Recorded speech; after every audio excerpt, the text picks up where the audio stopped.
Hi guys, bare months na ngayon, 'di ba?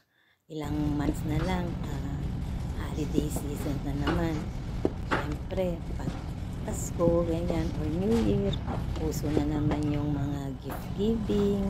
Siyempre, ah, ano tayo ng pang-gift sa ating mga friends, ganyan, sa ating mga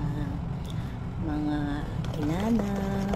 At ito tama-tama to guys, ang aking ginagawa, itong oatmeal cookies. Pwede nyo rin itong gawing business kasi ah, simple lang naman yung procedure, napakadali. At saka mura lang din naman yung mga ingredients. Ayan, pwede nyo gawing itong business. At the same time, healthy din to, itong cookies na to. Ito yung ang ginamit ko dito cocoa cookies. Ayan. Sarap to guys. Ayan, pwede nyo siyang gawing pang business itong darating na holiday season. Ayan, kaya ganyan yung niya, yung itsura niya. Ginawa ko lang siyang bite size para madaling kainin.